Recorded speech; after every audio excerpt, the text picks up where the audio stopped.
है, जैसा कि कुछ लोग डरावनी बातें बताते हैं, या फिर उसका अगला जन्म जल्दी होता है। आज हम इस रहस्य को खोलने जा रहे हैं, एक ऐसी सच्चाई जो आपको हैरान कर देगी और आपके सारे भ्रम दूर कर देगी। तो अंत तक बने रहें, क्योंकि ये कहानी आपकी जिंदगी बदल सकती है। जय श्री कृष्ण प्यारे साथियों। आज के समय में सुसाइड एक गंभीर समस्या बन चुकी है। लोग प्यार में धोखा, पैसों की तंगी, परिवार की परेशानियों या किसी भी दबाव से हारकर अपनी जिंदगी खत्म कर लेते हैं। लेकिन क्या आप जानते हैं कि सुसाइड करने के बाद आत्मा की यात्रा कैसी होती है? क्या वो सच में प्रेत योनि में भटकती है या फिर उसका अगला जन्म जल्दी होता है? कुछ लोग तो कहते हैं कि सुसाइड करने वाली आत्मा को कुत्ते बिल्ली की योनि में जन्म लेना पड़ता है और सैकड़ों साल तक कष्ट भोगना पड़ता है। लेकिन क्या यह सच है? चलिए इस रहस्य को एक कहानी के जरिए समझते हैं। रिया, एक 25 साल की लड़की जिसकी जिंदगी प्यार में धोखे ने तोड़ दी। उसका बॉयफ्रेंड उसे छोड़कर चला गया और समाज की बातों ने उसे इतना तोड़ दिया कि उसने एक दिन फांसी लगाकर अपनी जिंदगी खत्म कर ली। उसकी मां और छोटा भाई सदमे में थे। रिया के जाने के बाद परिवार ने एक तांत्रिक से संपर्क किया, जिसने कहा रिया की आत्मा प्रेत योनि में फंस गई है। उसे मुक्त कराने के लिए 50,000 रुपए और एक खास अनुष्ठान चाहिए। परिवार डर गया और पैसे दे दिए, लेकिन मन में सवाल बना रहा, क्या यह सच है? जब रिया ने सुसाइड किया, उसकी आत्मा शरीर से अलग हो गई, लेकिन उसे समझ नहीं आया कि वो अब जीवित नहीं है। वो उस पेड़ के पास भटकने लगी जहां उसने फांसी लगाई थी। फिर जब उसकी बॉडी को घर लाया गया, उसकी आत्मा भी वहां पहुंच गई। उसने अपनी मां को रोते देखा, अपने भाई को बिलखते देखा। उसे पछतावा हुआ। वो चीख चीख कर कहने लगी, मां, मैं यहां हूं, मुझे माफ कर दो। लेकिन कोई उसकी आवाज नहीं सुन सका। उसकी आत्मा बेचैन थी। वो बार बार अपनी बॉडी में वापस जाने की कोशिश करती, लेकिन असफल रहती। उसे समझ नहीं आ रहा था कि अब वो क्या करे। जब रिया का अंतिम संस्कार हुआ, उसकी आत्मा को और ज्यादा बेचैनी हुई। उसकी बॉडी जल रही थी और वो चिल्ला रही थी, अब मैं कहां जाऊं? मैंने ऐसा क्यों किया? उसे अपनी गलती का एहसास हो रहा था। वो अपने घर के आसपास भटकती रही, अपने परिवार को देखती रही, लेकिन कोई उसे देख या सुन नहीं पा रहा था। उसकी आत्मा को गहरा पछतावा हो रहा था। सुसाइड के दौरान उसे जो दर्द हुआ, वो अब उसकी आत्मा को भी महसूस हो रहा था। वो सोच रही थी, काश मैंने हिम्मत की होती, काश मैंने ये कदम नहीं उठाया होता। कुछ समय बाद रिया की आत्मा को कुछ दिव्य शक्तियां, जिन्हें हम फरिश्ते कह सकते हैं, मिली। इन फरिश्तों ने उससे कहा, रिया, तुम्हारा इस धरती पर समय पूरा हो चुका था। तुम्हें अब अगली यात्रा के लिए तैयार होना है। रिया ने डरते हुए पूछा, मैंने सुसाइड किया है, क्या अब मैं प्रेत योनि में भटकूंगी?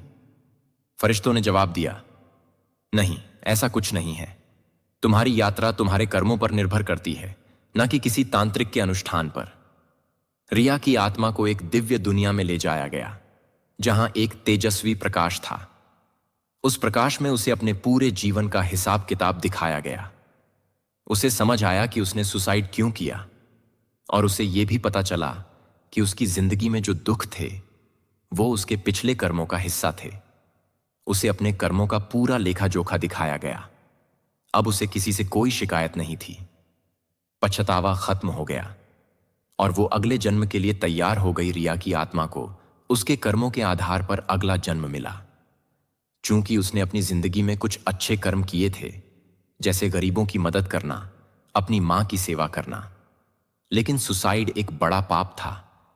इसलिए उसे एक साधारण परिवार में जन्म मिला, जहां उसे मेहनत करनी पड़ी। लेकिन इस जन्म में उसे वो सबक मिला जो उसे पिछले जन्म में सीखना चाहिए था, हिम्मत करना और जिंदगी की कीमत समझना। रिया का परिवार अब भी तांत्रिक के चक्कर में था, लेकिन एक दिन उन्हें एक सच्चे संत मिले, जिन्होंने कहा, कोई भी तांत्रिक आत्मा को प्रेत योनि से मुक्त नहीं कर सकता। यह सब भगवान की व्यवस्था है। चित्रगुप्त कर्मों का हिसाब रखते हैं और उसी के आधार पर जन्म होता है। पैसे लेकर अनुष्ठान करने वाले लोग सिर्फ डर फैलाते हैं। संत ने कहा, रिया की आत्मा अब अपने अगले जन्म में है। तुम्हें बस उसके लिए प्रार्थना करनी है और अपनी जिंदगी को अच्छे कर्मों से भरना है।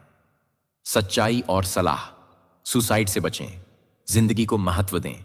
सुसाइड करना सबसे बड़ा पाप है। भगवान ने हमें यह जिंदगी एक वरदान के रूप में दी है और इसे खत्म करना गलत है। चाहे कितनी भी बड़ी परेशानी हो, प्यार में धोखा, पैसों की तंगी या परिवार का दबाव, हमें हिम्मत रखनी चाहिए। हर समस्या का हल होता है। अगर आपको समझ न आए तो किसी समझदार व्यक्ति से सलाह लें, भगवान से प्रार्थना करें, लेकिन कभी भी सुसाइड का विचार न लाएं। क्या करें अगर परिवार में किसी ने सुसाइड किया हो? भ्रम में न पड़ें। कोई भी तांत्रिक या अनुष्ठान आत्मा को प्रेत योनि से मुक्त नहीं कर सकता। यह सब भगवान की व्यवस्था है। प्रार्थना करें। रोज सुबह शाम उस आत्मा के लिए दुआ करें।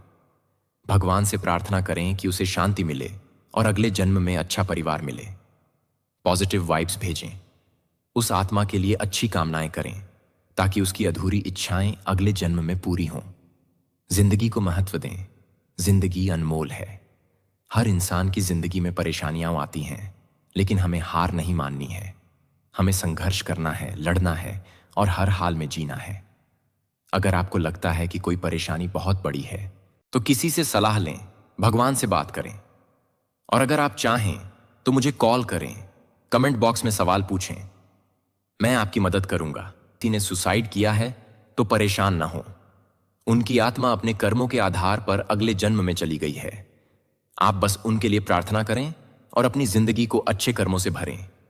राधे राधे, जय श्री राम। इस ज्ञान को फैलाएं, लाइक करें, शेयर करें और चैनल को सब्सक्राइब करें ताकि ऐसी आध्यात्मिक कहानियां आप तक पहुंचती रहें। नोटिफिकेशन बेल दबाना न भूलें। जय श्री कृष्णा।